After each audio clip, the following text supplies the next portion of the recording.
Ang puso ng huling selyo. Ang pagbangon ni Kurapika mula sa apoy ng paghihiganti. Hindi lahat ng sugat ay kayang pagalingin ng oras, ang iba ay kailangang pagdaanan ng kaluluwa.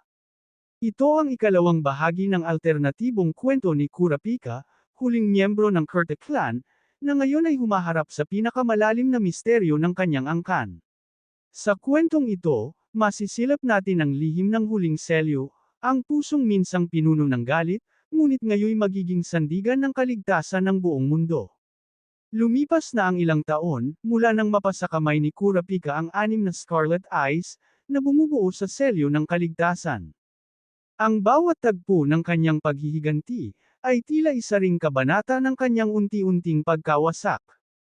Ang kanyang mga kamay ay namamagana sa bigat ng mga tanikala ng chain jail, at ang kanyang isipan ay dinadayo na ng mga bulong ng mga ninuno ng Kurta.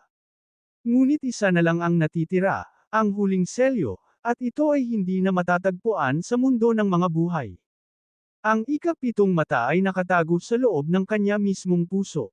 Sa isang lumang tala na kanyang natagpuan sa ilalim ng nayo ng Kurta, nakasulat ang Propatia. Ang huling mata ay ang pusong marunong umibig at magpatawad, kung ito'y mabubuksan sa galit, lilipas ang mundo sa apoy ng sariling dugo.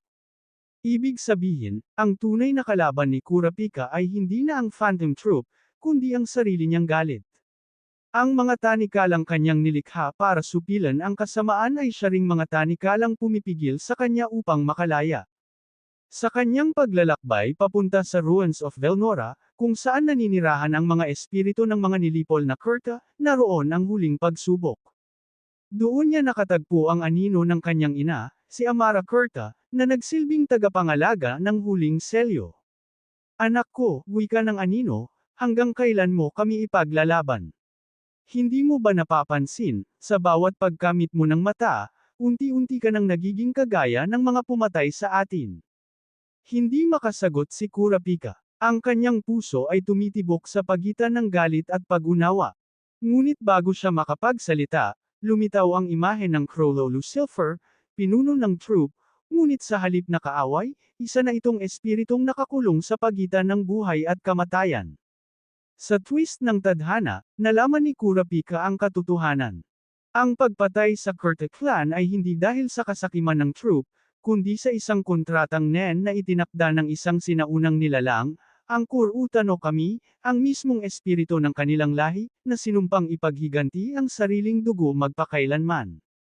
Kaya pala kahit mapatay niya ang bawat miyembro ng troop, hindi siya mapalagay, dahil ang galit ay buhay na nilalang na umiikot sa kanyang mga ugat.